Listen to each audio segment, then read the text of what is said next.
نگران حکومت international monetary fund کے پاس گئی اور انہوں نے یہ کہا کہ لوگ پاکستان کے اندر خودکشیاں کر رہے ہیں, لوگ بل ساڑ رہے ہیں, لوگ یہ کہہ رہے ہیں کہ اگر ہمارا میٹر کسی نے آ کے کاٹا تو ہم اس کو مار بگائیں گے, ایک فساد پاکستان کے اندر پیدا ہو رہا ہے, تو آپ ہمیں بجلی کی قیمتوں کو کچھ کم کرنے کی اجازت دیں, کچھ ہمیں مہلت دیں کہ ہم ان چیزوں کو آرام سے ایڈجسٹ کریں. انٹرنیشنل مانیٹری فنڈ کا یہ جواب تھا کہ ہرگز نہیں, آپ بجلی کی قیمتیں کم نہیں کر سکتے, بلکہ اس کے ساتھ ساتھ یہ کہ اگلے ہفتے آپ نے پٹرول اور ڈیزل کی قیمتوں کے اندر بھی اضافہ کرنا ہے. اس کے ساتھ اسٹیٹ بینک آف پاکستان نے بھی صاف جواب دے دیا کہ مارکیٹ ڈالر کے ریٹ کو ڈٹرمن کر رہی ہے, ہم اس کو نہ بڑھا سکتے ہیں نہ گرا سکتے ہیں, ہمارا اس سے کوئی لینا دینا نہیں. ڈالر کا ریٹ بڑھ رہا ہے جس کے نتیجے میں پاکستان کے اندر مہنگائی بڑھ رہی ہے, مگر ہم اس کو ہاتھ نہیں لگا سکتے. آخر کار انٹرنیشنل مانیٹری فنڈ کے پاس وہ کیا جادو ہے, وہ کیا چھڑی ہے کہ جس کے نتیجے میں پاکستان کی تمام معاشی پالیسی ان کے ہاتھوں کے میں ہے. مثال کے طور پہ وہ یہ بھی آپ کو بتا سکتے ہیں کہ پٹرول کی قیمت کتنی ہوگی, ڈیزل کی قیمت کتنی ہوگی, بجلی کی قیمت کتنی ہوگی, ٹیکسز کتنے لگانے کتنے نہیں لگانے, حکومتی اخراجات کتنے کرنے کتنے نہیں کرنے. تمام اہم فیصلے انٹرنیشنل مانیٹری فنڈ کے پاس آخرکار کیسے آ گئے. ہر بندہ آپ کو یہ کہے گا کہ جی اس وجہ سے آئے کیونکہ ہم نے ان سے قرضے لیے, اور قرضے کی کچھ شرائط ہوتی ہیں اور ان شرائط کو پورا کرنا پڑتا ہے, اور ہم ان شرائط کو پورا کر رہے ہیں. تو سوال دوسرا اس کے ساتھ یہ پیدا ہوتا ہے کہ قرضہ آخرکار ہم نے ان سے لیا کیوں. اس کی وجہ یہ ہے کہ سرکار ہماری جو برآمدات ہیں وہ تو ہیں 39 بلین, اوپر جا رہی ہیں, آپ دیکھ سکتے ہیں. ویسے as a percentage of G D P گر رہی ہیں, یعنی ہماری کل آمدنی کے تناسب سے ہم اتنے بڑے ایکسپورٹر نہیں رہے جیسے کہ ہم پہلے ہوتے تھے, مگر بہرحال 39 بلین ڈالرز کی ہم نے پچھلے سال ایکسپورٹ کی. مگر جو ہماری درآمدات ہیں یعنی کہ جو ہماری امپورٹس ہیں وہ کتنی ہیں, آپ حیران ہوں گے سن کے, وہ ڈبل سے زیادہ ہے. 82.28 بلین کی ہم نے چیزیں امپورٹ کی, اور آپ دیکھ سکتے ہیں کہ امپورٹس 2002-03 سے بڑھتی چلی جا رہی. اب جب آپ اتنی زیادہ درآمدات کریں گے اور برآمدات آپ کی بہت کم ہوں گی, تو نتیجہ کیا ہوگا؟ خسارہ. یہ ہے آپ کا خسارہ 2003 کے بعد سے, اور آپ دیکھ سکتے ہیں کہ کہیں کہیں تھوڑا تھوڑا بہتر ہوتا ہے, مگر بنیادی طور پہ یہ نیچے کی طرف جا رہا ہے, یعنی آپ کا خسارہ بڑھتا چلا جا رہا ہے. آپ دیکھ لیں کہ بین الاقوامی تجارت کا پچھلے سال خسارہ جو تھا وہ 42.87 بلین ڈالرز کا تھا.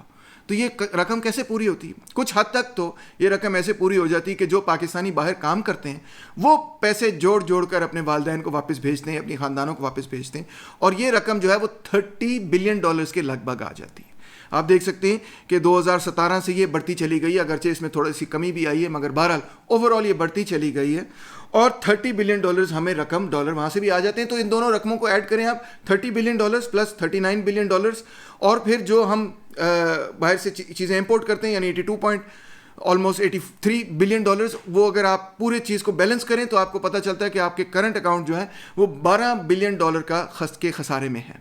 یعنی کہ آپ کی جو کل آمدنی ہے اور جو اخراجات ہیں اس کے اندر 12 بلین ڈالر کا خسارہ ہے. اب یہ 12 بلین ڈالر آپ نے کہیں نہ کہیں سے پورے کرنے ہیں, کیونکہ اگر آپ پورے نہیں کریں گے تو جو چیزیں آپ امپورٹ کر رہے ہیں ان کی آپ پیمنٹس نہیں کر سکیں گے, امپورٹ بند ہو جائیں گی. تو یہ آپ کہاں سے پورے کرتے ہیں جناب؟ یہ آپ قرضے لے کے پورے کرتے ہیں. یہ دیکھیں کہ یہ قرضوں کی کیا فگر ہے آپ کے سامنے. یہ 2004 سے لے کے اب تک بڑھتا چلا گیا, اور اس وقت یہ ہے 124 بلین ڈالرز جو ہم نے بین الاقوامی قرضے لیے ہوئے ہیں, اور مزید ہم قرضے آپ کو پتہ ہے لیتے چلے جا رہے ہیں, یعنی یہ قرضے بڑھتے چلے جا رہے ہیں. اب جب ہم قرضہ لیتے ہیں تو اس کا مقصد یہی ہوتا ہے کہ جو ہمارا کرنٹ اکاؤنٹ ڈیفیسٹ ہے, جو ہمارا خسارہ ہو رہا ہے بین الاقوامی تجارت میں, وہ ہم پورا کر سکیں. اب جب آئی ایم ایف سے اگر ہم قرضہ نہ لیں تو باقی بھی مالیاتی ادارے آپ کو پیسے نہیں دیتے. باقی مالیاتی ادارے کون سے ہیں؟ مثال کے طور پہ کمرشل بینکس. حکومت پاکستان عام کمرشل بینکس جو بڑے بڑے بینکس ہیں دنیا کے اندر, ان سے بھی پیسے لیتی ہیں, یا دوسرے مالیاتی اداروں کے اندر ایشین ڈیولپمنٹ بینکس وغیرہ شامل ہیں. اور اس کے علاوہ ایون دوسری کنٹریز بھی یہ کہتی ہیں کہ انٹرنیشنل مانیٹری فنڈ سے آپ اگریمنٹ کر لیں, پھر ہم آپ کو پیسے دے دیں گے, ادروائز ہم آپ کو پیسے نہیں دینا چاہتے. یعنی انٹرنیشنل مانیٹری فنڈ کے پیسے ہوتے تو لمیٹڈ ہیں, 1-2 بلین 3 بلین اگر انہوں نے دے دیے تو اسے 12 بلین ڈالر کا خسارہ تو پورا نہیں ہوتا. مگر جب وہ یس کہہ دیتے ہیں تو اس کے نتیجے میں پھر بہت سارے ادارے بھی آپ کو پیسے دینے پر رضامند ہو جاتے ہیں. اس لیے آئی ایم ایف نے ٹوٹی پر کنٹرول رکھا ہوا ہے. آئی ایم ایف اگر نہ کر دے تو باقی ادارے بھی پیسے نہیں دیتے.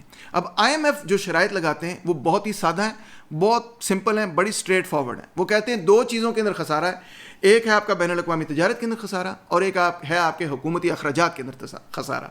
دونوں خسارے آپ نے ختم کرنے ہیں, بیلنس کرنا ہے دونوں چیزوں کو, پھر ہم آپ کو پیسے دیں گے. ٹریڈ ڈیفیسٹ کے حوالے سے وہ یہ کہتے ہیں جو بین الاقوامی تجارت میں خسارہ ہے کہ آپ نے اوپن مارکیٹ اکانومی رکھنی ہے. آپ نے کوئی ٹیرف بیریئر نہیں لگانا, آپ نے کوئی کوٹا نہیں لگانا, آپ نے کسی حوالے سے بین الاقوامی تجارت کو روکنا نہیں ہے. ایکسپورٹس کو تو ویسے بھی کوئی کنٹری نہیں روک رہی ہوتی, تو امپورٹس کو نہیں آپ نے روکنا. یعنی بین الاقوامی سرمایہ دارانہ تجارت کے نتیجے میں جو پاکستان کے اندر چیزیں آ رہی ہیں, باہر کی امپورٹڈ چیزیں آ رہی ہیں, چاہے وہ امریکہ سے ہوں یا یونائٹڈ کنگڈم سے ہوں یا یورپ سے ہوں یا کہیں سے بھی ہوں, ان پہ کسی قسم کی آپ نے قدغن نہیں لگانی, اس کو ریگولیٹ نہیں کرنا, کھلا کھاتا رکھنا ہے, وہ جیسے مرضی آئے. اور دوسرا یہ کہ ڈالر کو آپ نے کسی حوالے سے کنٹرول کرنے کی کوشش نہیں کرنی.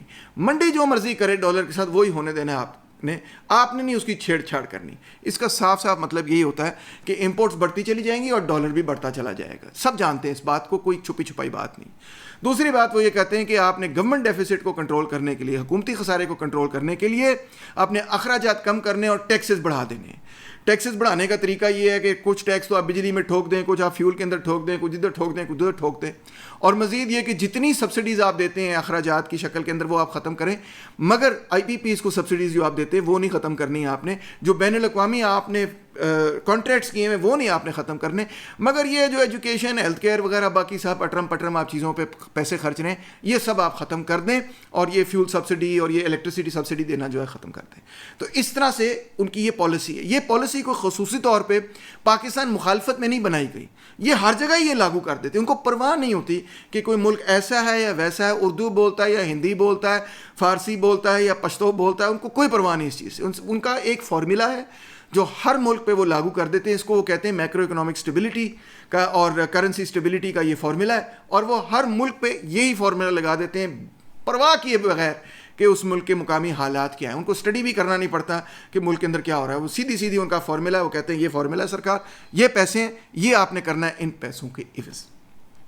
آئی ایم ایف کا لاجک یہ ہے کہ جب ڈالر بڑھ جائے گا تو اس کے نتیجے میں امپورٹس جو ہیں وہ مہنگی ہو جائیں گی اور ایکسپورٹس جو ہیں وہ سستی ہو جائیں گی. سادہ سی بات ہے کہ جب ڈالر بڑھ جائے گا تو جو چیزیں ہم باہر بیچ رہے ہیں, جو چیزیں ہم برآمد کر رہے ہیں, وہ چیزیں ان لوگوں کے لیے سستی ہو جائیں گی, کیونکہ جب وہ ڈالر سے روپے میں کنورٹ کریں گے تو ان کو ہماری بنائی ہوئی چیزیں بہت سستی لگیں گی. اور الٹ یہ ہوگا کہ جب ہم باہر سے چیزیں خریدنے کی کوشش کریں گے تو ہمیں اپنے روپے ڈالروں کے اندر کنورٹ کرنے پڑیں گے, ریٹ بڑھتا چلا جائے گا, 340 تک پہنچ جائے گا, تو باہر کی چیزیں بہت مہنگی ہو جائیں گی. جب باہر کی چیزیں مہنگی ہو جائیں گی تو ہمارے امپورٹ کم ہو جائیں گے, اور جب پاکستان کی چیزیں سستی ہو جائیں گی تو ہمارے ایکسپورٹ بڑھ جائیں گے. یہ سادہ سا لاجک ہے, کوئی اس میں بہت کنفیوزنگ بات نہیں. اگر آپ نے اس کا گراف دیکھنا ہے تو وہ بھی آپ کے سامنے ہے سرکار. یہ ہے جی پرائس آف ڈالر ان پیسوز, یا آپ روپے کہہ لیں. اور جب پرائس بہت کم ہوتی ہے تو کوانٹٹی ڈیمانڈڈ اور کوانٹٹی سپلائڈ کے اندر بہت فرق ہوتا ہے. ڈالرز کی جو کوانٹٹی ڈیمانڈڈ ہے وہ بہت زیادہ ہوتی ہے, یہاں پہ ہوتی ہے, اور جو کوانٹٹی سپلائڈ ہے وہ بہت کم ہوتی ہے. تو اس کی وجہ سے ڈالر بہت زیادہ منڈی کے اندر موجود ہوتے ہیں. پھر یہ ہوتا ہے کہ جب پرائس بڑھ جائے, اوپر چلی جائے, یعنی کہ ڈالر کی قیمت کے اندر اضافہ ہو جائے, تو پھر یہاں پہ آ جاتے ہیں ہم ایکولیبریم پوائنٹ پہ. یہ بڑی بیسک اکنامکس ہے, انٹروڈکشن ٹو اکنامکس میں سارے پڑھتے ہیں. اگر آپ کو نئی بھی بات سمجھ آتی تو خیر ہے. صرف سادہ سی بات یہی ہے کہ ڈالر کی قیمت جب بڑھے گی تو باہر سے منگوائی ہوئی چیزیں مہنگی ہو جائیں گی اور پاکستان کی چیزیں سستی ہو جائیں گی. مگر جناب اس میں کچھ مسائل ہیں, خاص طور پہ پاکستان کے حوالے سے. وہ مسائل میں آپ کے سامنے رکھنا چاہتا ہوں, خصوصی طور پر 7 مختلف چیزیں جو میں آپ کے سامنے رکھنا چاہتا ہوں. ایک ہے امپورٹ ڈیپینڈنس آف ایکسپورٹس, دوسرا ہے foreign debt owed in dollars, تیسرا ہے power and transport link to dollars, I P P contracts in dollars, اور اس طرح کی بہت ساری چیزیں. آئیے ایک ایک کر کے دیکھتے ہیں. سب سے پہلے میں آپ کو بتاتا ہوں امپورٹ ڈیپینڈنس کا کیا مطلب ہے. آئل ہمارا سب سے بڑا امپورٹ ہے. آئل ریلیٹڈ چیزیں, اسی سے پیٹرول بھی بنتا ہے, اسی سے ڈیزل بنتا ہے, اسی سے باقی اور چیزیں, فرنس آئل, یہ وہ بہت ساری مختلف چیزیں بنتی ہیں. ہمارے امپورٹس کا 1/4 حصہ صرف اور صرف آئل پہ جاتا ہے, آپ یہ دیکھیں, اور یہاں پہ آ کے ان کو پھر ہم پروسیس کرتے ہیں.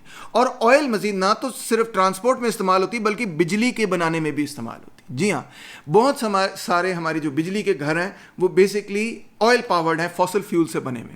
دوسرا یہ کہ جب جتنی ہماری مشینری ہے وہ آپ کو پتہ ہے باہر سے آتی ہے, ہم خود یہ مشینری نہیں بناتے, چاہے ٹیکسٹائلز کی مشینری ہو یا کنسٹرکشن کی ہو, کسی اور چیز, چند چیزیں ہم خود بناتے ہیں مگر اکثر چیزیں ہم باہر سے لے کر آتے ہیں.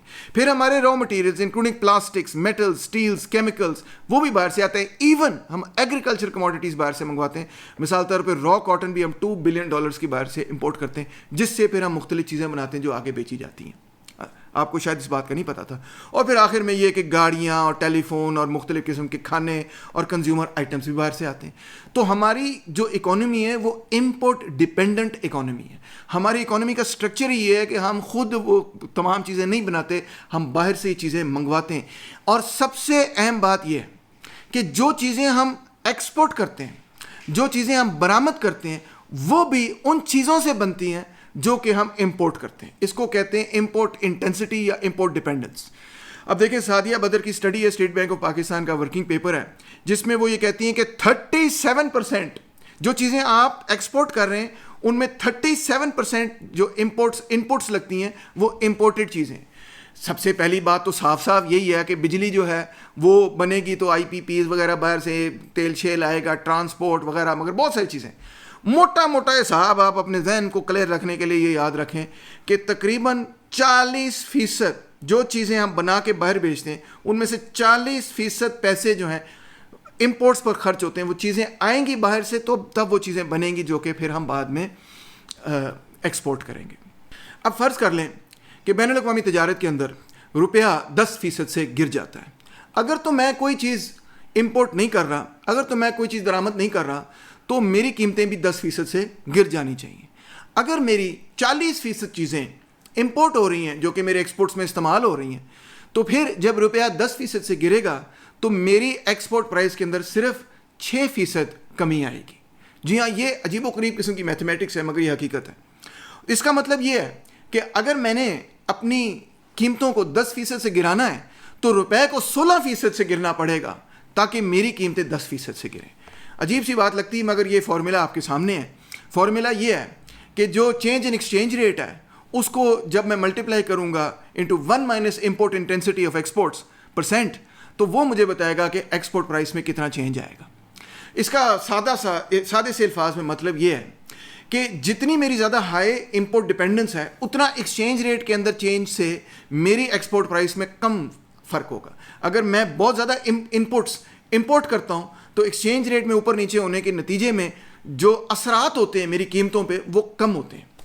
تو اس کا مطلب یہ ہوا پھر پاکستان کے حوالے سے کہ پاکستان کے اندر جب ڈالر چڑھے گا تو تیزی سے انفلیشن پاکستان کے اندر ہوگی, امپورٹس مہنگے ہوں گے مگر ہمارے ایکسپورٹس اس تناسب سے نہیں بڑھیں گے. پہلی اور سب سے اہم بات یہ ہے. دوسری بات یہ ہے کہ اگر ڈالر 10% بڑھتا ہے تو کیونکہ ہمارا بین الاقوامی قرضہ تمام ڈالروں کے اندر ہے, روپیوں کے اندر نہیں ہے, تو جو ہمارا بین الاقوامی قرضہ ہے وہ بھی اس تناسب سے بڑھ جائے گا. ابھی اگر ہم نے $124 بلین دینے ہیں بین الاقوامی قرضے میں اور ڈالر کی قیمت میں 10% اضافہ ہوتا ہے, اس کا مطلب ہے کہ ہماری بین الاقوامی قرضوں کے اندر بھی 10% اضافہ ہوگا. یہ سب ٹھیک ہو اگر ڈالر جو ہے چڑھ ہی نہ رہا ہو یا کوئی فلیٹ ہو وغیرہ, مگر آپ یہ دیکھیں کہ ڈالر کا ریٹ جو ہے نہ صرف چڑھ رہا ہے بلکہ it is rising at an increasing rate, جس کو ہم کہتے ہیں ایکسپونینشیل رائز ہو رہا ہے. جیسے جیسے سال بڑھتے چلے جا رہے ہیں نہ صرف وہ بڑھتا چلا جا رہا ہے مگر اور تیزی سے ڈالر کا ریٹ بڑھتا چلا جا رہا ہے. اس کا مطلب یہ ہے کہ آپ کی جو انٹرنیشنل ڈیٹ ہے اس کے اندر بھی جو اضافہ ہو رہا ہے وہ بھی ایکسپونینشیل ریٹ سے ہے.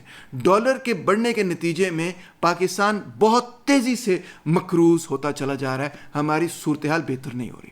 آگے یہ دیکھیں کہ ہمیں بتایا جاتا ہے کہ ہمارے ایکسپورٹس جو ہیں وہ کمپیٹیٹیو نہیں ہیں, یعنی کہ ہم سستی چیز نہیں بنا سکتے. تو جب ڈالر کی قیمت بڑھ جائے گی, جب ڈالر بڑھ جائے گا تو اس کے نتیجے میں نے آپ کو بتایا کہ جو ہمارے انپوٹس ہیں وہ بھی بڑھ جائیں گے. مگر اس سے زیادہ ضروری بات شاید یہ ہے کہ انڈسٹری کو زیادہ کمپیٹیٹیو بنانے کے لیے, زیادہ ایفیشینٹ بنانے کے لیے نئی مشینری کی ضرورت ہے. اور وہ نئی مشینری کہاں سے آتی ہے؟ پاکستان کے اندر وہ بنتی نہیں ہے, وہ باہر سے منگانی پڑتی ہے. اور کیونکہ اب وہ ڈالر کی قیمت کے بڑھنے کے نتیجے میں وہ مشینری بھی زیادہ مہنگی ہو جائے گی, تو سرمایہ دار وہ مشینری منگوا بھی نہیں سکیں گے, وہ نئی ٹیکنالوجی منگوا بھی نہیں سکیں گے.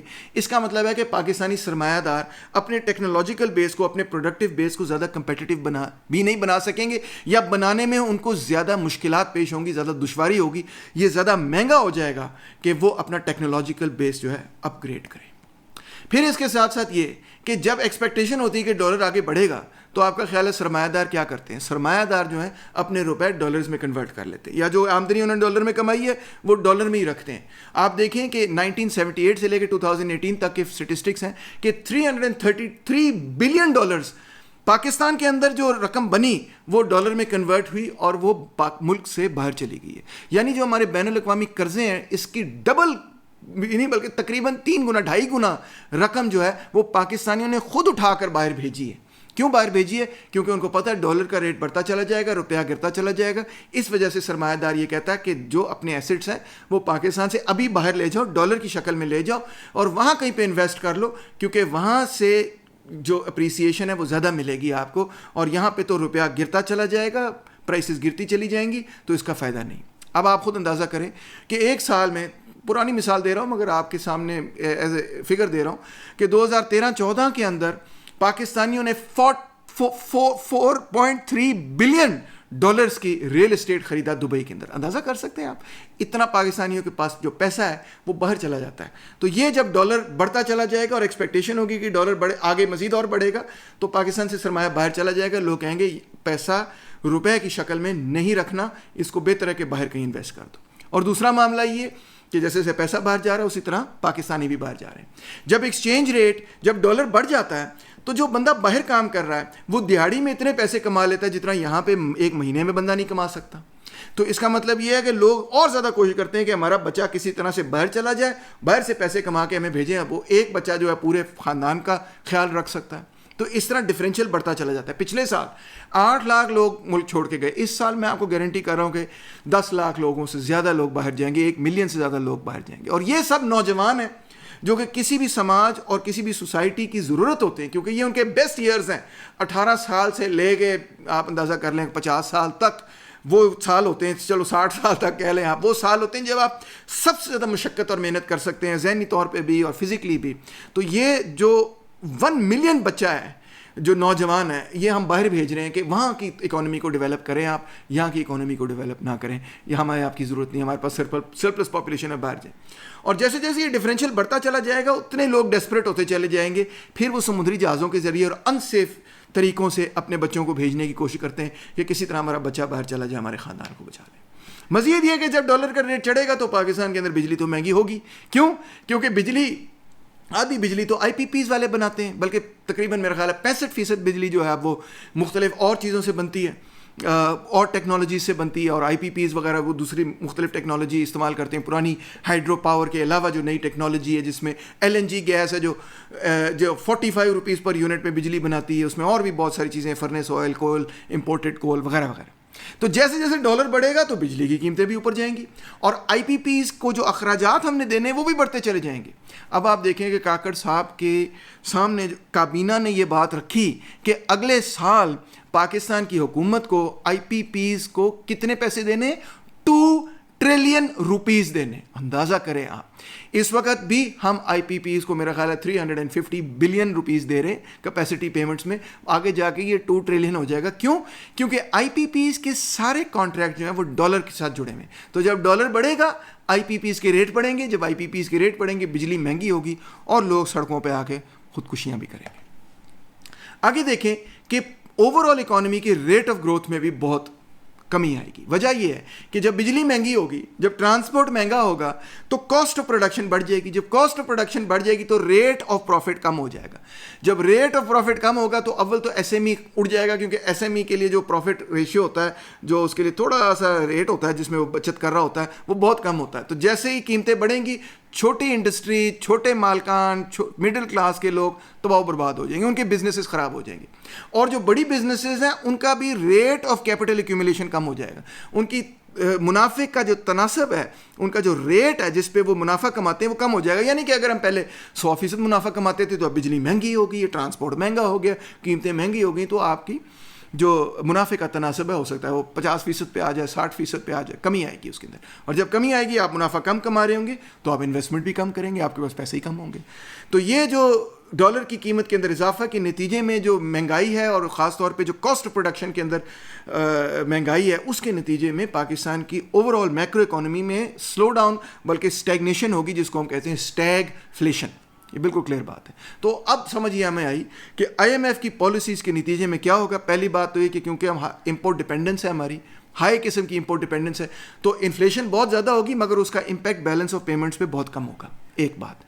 دوسری بات یہ کہ جس قدر ڈالر ریٹ بڑھے گا اتنی تیزی سے ہمارے بین الاقوامی قرضے بھی بڑھیں گے. یہ دوسری بات. تیسری بات یہ کہ جیسے جیسے ڈالر بڑھے گا تو مشینری منگوانا, ٹیکنالوجی منگوانا بھی مہنگی ہوتی چلی جائے گی. تو ہمارے ایکسپورٹس جو ہیں جن کو نئی ٹیکنالوجی کی ضرورت ہے تاکہ وہ زیادہ کمپیٹیٹیو ہوں, وہ بھی پہلے سے زیادہ کمپیٹیٹیو نہیں ہو پائیں گے بلکہ وہ بھی پیچھے چلے جائیں گے.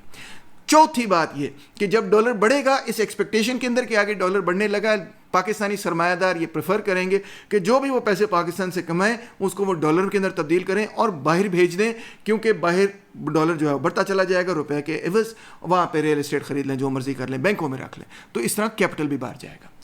پانچویں بات یہ کہ کیونکہ ڈالر کا ریٹ بڑھ جائے گا تو وہاں پہ جو آمدنی کمائی جاتی وہ بڑھ جائے گی, تو اس وجہ سے نوجوان اچھے پڑھے لکھے اسکلڈ لیبرز جو ہیں وہ بھی کوشش کریں گے کہ ہم بھی ملک چھوڑ کے باہر چلے جائیں, اور وہ لیبر بھی فلائٹ کر جائے گی. اور چھٹی بات یہ کہ اگلے سال کے اندر اندر ہی آئی پی پی ایس کا کانٹریکٹ ٹوٹلی انسسٹینیبل ہو جائے گا, کیونکہ ہم نے ان کو $2 ٹریلین روپے کیپیسٹی پیمنٹس میں دینے ہوں گے, کیونکہ ان کا کانٹریکٹ پورا کے پورا ڈالر اکانومی کے اندر.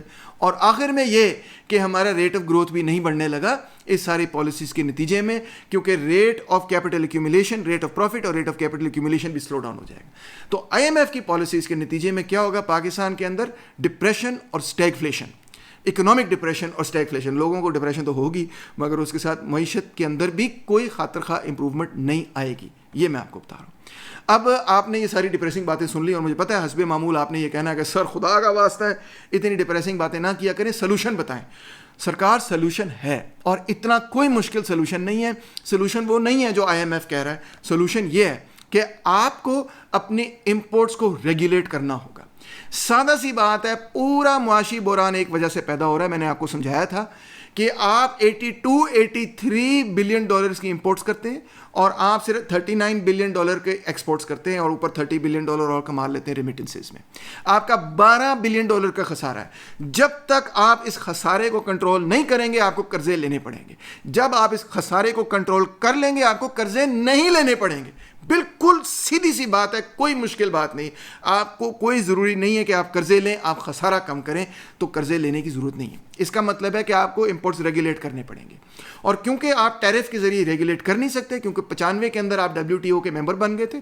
اس وقت آپ کے ٹیرف تھے 45%, اب آپ کے ٹیرف ہیں 8%. اگر آپ مزید ٹیرف لگائیں گے تو دوسرے لوگ بھی ٹیرف لگا دیں گے, تو آپ اس کو کچھ نہیں چھیڑ نہیں سکتے. تو کچھ چیزوں میں چھیڑ سکتے ہیں مگر اکثر چیزوں میں نہیں چھیڑ سکتے.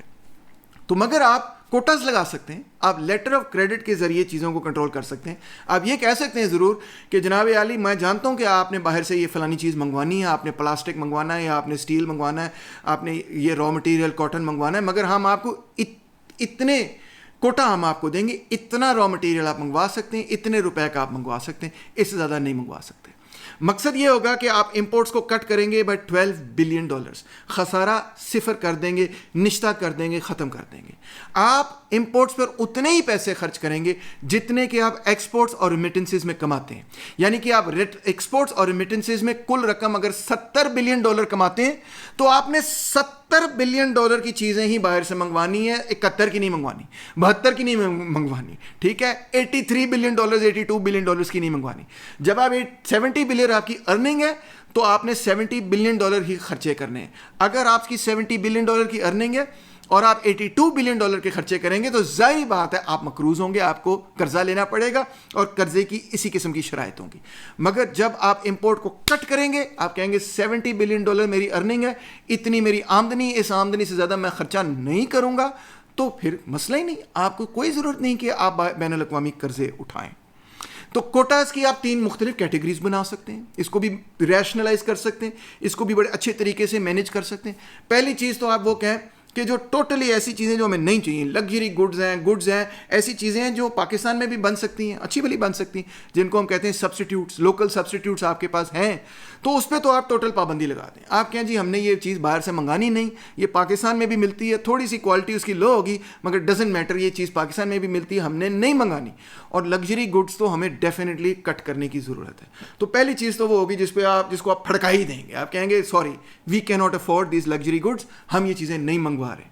ویسے بھی عوام الناس تو یہ چیزیں نہیں استعمال کرتی جو لگژری گڈز ہیں, یہ تو ایلیٹ استعمال کرتی ہے. ایلیٹ اس پہ بہت چیخے گی کہ ہائے میری پجیرو نہیں آئے گی, میں کیا کروں گا. مگر آپ ان کو چیخنے دیں, ڈزنٹ میٹر, آپ ان سے کہیں سوری کنٹری کی ناٹ افورڈ یور پجیرو, ٹھیک ہے, آپ کوئی اور گاڑی خرید لیں, ڈزنٹ میٹر, آپ 6 اور لے لیں جو مقامی بن رہی ہیں یا اسمبل ہو رہی ہیں, ڈزنٹ میٹر, مگر یہ ہمیں باہر سے گاڑیاں نہیں منگوانی. دوسری بات, وہ چیزیں جو بہت ہی ضروری ہیں, نیسیسری چیزیں, خاص طور پہ وہ چیزیں جس سے آپ کی پیداوار میں اضافہ ہوتا ہے. Products that increase labour productivity, machinery ہے, کمپیوٹرز ہیں, ٹیکنالوجی کی چیزیں, اس پہ آپ کھلا کھاتا دیتے ہیں. اس پہ آپ کے ہم کوئی پابندی نہیں لگاتے, کیونکہ جب یہ مشینری پاکستان کے اندر آتی اس سے پیداوار کے اندر اضافہ ہوتا ہے, اس سے ہماری گروتھ ہوتی, اس پہ ہم کوئی پابندی نہیں لگائیں گے. اور تیسری کیٹیگری وہ ریگولیٹڈ آئٹمس کی کیٹیگری, جس کے اندر کچھ پارشل سبسٹیٹیوٹس ہیں, بہت اچھے سبسٹیٹیوٹس نہیں ہیں یا سبسٹیٹیوٹس ہیں نہیں, اس میں پلاننگ کمیشن بیٹھے اور یہ فیصلہ کرے, کوٹا لگائے کہ جی ہم پلاسٹکس منگوائیں گے مگر اتنے پلاسٹکس منگوائیں گے, اس سے زیادہ نہیں منگوائیں گے, اور اسٹڈی کرے کہ اس کا میکرو اکنامک امپیکٹ کیا ہے, کہ کس چیز کو کتنا منگوانا ہے. اس میں ایک کمیٹی بنائی جا سکتی ہے ٹاپ اکانومسٹ کی, بیوروکریٹس کی, جو اکانومی کو سمجھتے ہیں, اور وہ فیصلہ کر سکتے ہیں کہ ٹھیک ہے ہم نے پلاسٹکس منگوانے مگر اتنے منگوانے, ٹھیک ہے ہم نے آئل منگوانا ہے مگر اتنا منگوانا ہے, ٹھیک ہے ہم نے یہ چیز منگوانی مگر اتنی منگوانی. وہ کوٹاز لگا دیں گے, اس کی قیمت میں بھی اضافہ نہیں ہوگا مگر اس کی تعداد کو کم کر دیا جائے گا, کٹ کر دیا جائے گا. کیا یہ ممکن ہے؟ آپ پوچھ رہے ہوں گے سر یہ تو بڑا اچھا لگ رہا ہے مگر کیا یہ ممکن ہے؟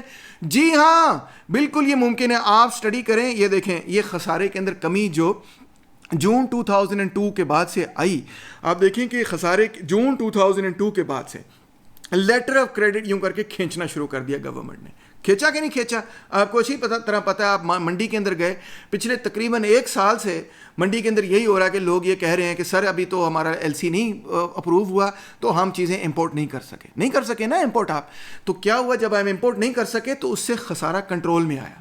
انفیکٹ اتنا کنٹرول میں آیا, یہ دیکھیں آپ کہ پچھلے 1 سال سے خسارہ کم ہوئی جا رہا ہے, اتنا کنٹرول میں آیا LCs کی وجہ سے کہ 19 اپریل کے اندر یہ رپورٹ شائع ہوئی کہ اب ہمارے پاس خسارہ نہیں ہے بلکہ ہم منافع میں ہیں. جی ہاں, کرنٹ اکاؤنٹ سرپلس پیدا ہو گیا. 654 ملین مارچ کے اندر کرنٹ اکاؤنٹ سرپلس پیدا ہو گیا. یہ دیکھ لیں اسٹیٹ بینک آف پاکستان خود کہہ رہا ہے, اسحاق ڈار صاحب نے خود اناؤنس کیا, تو آپ اندازہ کریں یہ 36 ملین کا فیبری کے اندر وغیرہ. سو کیا ہے یہ معاملہ؟ یہ ہے کہ آپ کوٹاز لگا کے یہ جو خسارہ ہے اس کو نہ کنٹرول کر سکتے ہیں, اور جب خسارہ کنٹرول ہو جائے گا کوٹاز لگا کے, کچھ مشکلات ہوں گی, کچھ امیر لوگوں کو مشکلات ہوں گی, کچھ غریبوں کو بھی مشکلات ہوں گی, مگر اتنی شدید نہیں ہوں گی جس قسم کی مشکلات آج ہو رہی ہیں. آج جو مشکلات ہو رہی ہیں اس سے تو لوگ خودکشیاں کرنا شروع کر دیں گے.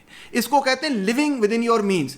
IMF والے بھی یہ سلوگن لگاتے ہیں live with in your means, مگر اس کا جو سلوشن دیتے ہیں وہ یہ ہے کہ ڈالر بڑھا دو, بس سیدھی سی بات ہے. اس کا سلوشن بھی دیتے ہیں کہ ڈالر بڑھا دو باقی سب خیر ہے. میں جو سلوشن دے رہا ہوں وہ مختلف ہے. وہ یہ ہے کہ کوٹا لگا دو, اس کے نتیجے کے اندر امپورٹس جو ہیں وہ کم ہو جائیں گی. جتنے آپ کی آمدنی ہے اتنے ہی آپ کے امپورٹس ہوں گے. $70 بلین آپ کی آمدنی, $70 بلین کے امپورٹ. جب آپ کی آمدنی 80 بلین کی ہو جائے گی آپ 80 بلین کے امپورٹ کر لینا. جب 100 بلین کی ہو جائے گی آپ 100 بلین کے امپورٹ کر دینا. قرضے کی بنیاد پہ امپورٹ نہیں کرنا. قرضے کی بنیاد پہ جب آپ امپورٹ کریں گے تو IMF والے اپنا سلوشن لگائیں گے, اور اس سلوشن کا نتیجہ اور رزلٹ آپ دیکھ رہے ہیں کہ نہ تو یہاں پہ گروتھ ہوگی اور تیزی سے انفلیشن ہوگی. دونوں سب سے بری چیزیں, stagflation, unemployment high, inflation high, growth low. یہ کوئی سلوشن نہیں ہے, اور IMF کو پرواہ نہیں اس چیز کی. IMF یہ نہیں دیکھتا کہ پاکستان کو گروتھ کے لیے کیا چاہیے. IMF میں نے آپ کو بتایا بہت نیرو فوکس ہوتا ہے ان کا کہ جی آپ نے ٹریڈ ڈیفیسٹ اور بجٹ ڈیفیسٹ کو کنٹرول کرنا ہے, اور ان کا طریقہ یہ ہے فری مارکیٹ اکانومی. آپ ڈالر کو چھوڑ دیں, ڈالر اوپر چڑھ جائے گا, خود ہی معاملات ٹھیک ہو جائیں گے. وہ انٹرنیشنل تجارت کے معاملات شاید ٹھیک ہو بھی جائیں مگر جو عوام کے حالات ہوں گے وہ بہت غلط ہوں گے, اور یہ اس لیے سلوشن نہیں ہے. جو اکانومی کا حال ہوگا وہ بہت برا ہوگا, کیونکہ اس سے ڈپریشن جو ہے, ریسیشن جو ہے وہ ڈپریشن میں کنورٹ ہو جائے گی, اور یہی پاکستان کے اندر ہو رہا ہے. Yes we should live with in our means. IMF والے صحیح کہتے ہیں, خسارے نہیں کرنے چاہیے. خسارے کریں گے تو قرضے میں جائیں گے تو مسئلہ پیدا ہوگا. میں بھی قرضے کے حق میں نہیں ہوں. Live with in your means کا سادہ سا طریقہ ہے, جو امپورٹس ہیں ان کو ریگولیٹ کریں, کوٹاز لگائیں. تو آخر میں یہ کہوں گا سے نو ٹو لونز, قرضے نہیں لینے, قرضوں کے نتیجے میں یہ سب کچھ ہو رہا ہے. آپ کی جو معاشی آزادی ہے وہ بھی ختم ہوتی چلی جا رہی ہے, اور پاکستان کے اندر غربت بھی بڑھ رہی ہے, پاکستان کے اندر بے روزگاری بھی بڑھ رہی ہے, پاکستان کے اندر مہنگائی بھی بڑھ رہی ہے, اور پاکستان کے اندر ترقی نہیں ہو رہی, انفیکٹ ڈی انڈسٹریلائزیشن ہو رہی ہے آئی ایم ایف کی پالیسی کی وجہ سے. دوسری پالیسی بہت سادہ ہے اور بہت اسٹریٹ فارورڈ ہے کہ امپورٹ ریگولیشن کریں, live with in your means, quota لگائیں. بیسکلی آپ یہ کہیں کہ اگر آپ کی آمدنی 70 بلین ہے تو آپ کے اخراجات بھی 70 بلین ہوں گے. یہی سب سے بہتر طریقہ ہے پاکستان کے بین الاقوامی کرنٹ اکاؤنٹ ڈیفیسٹ کو کنٹرول کرنے کا اور پاکستان کی اکانومی کو ٹھیک کرنے کا. پلیز یہ ویڈیو شیئر کریں, ان لوگوں کے ساتھ بھی شیئر کریں جو اقتدار میں بیٹھے ہیں, اور عوام کے ساتھ بھی شیئر کریں. بڑی محنت سے, ریسرچ سے میں یہ چیزیں بناتا ہوں آپ کی خدمت میں, اسی مقصد سے کہ پاکستان کی معیشت ٹھیک ہو. آپ بس ایک چھوٹا سا کام کریں, صرف میں آپ سے یہ کہتا ہوں کہ اس ویڈیو کو شیئر کریں تاکہ لوگوں کے اندر اویئرنیس پیدا ہو اور پاکستان مقروض نہ ہو, پاکستان آئی ایم ایف کے پاس ہاتھ پھیلا کر نہ جائے. بہت شکریہ.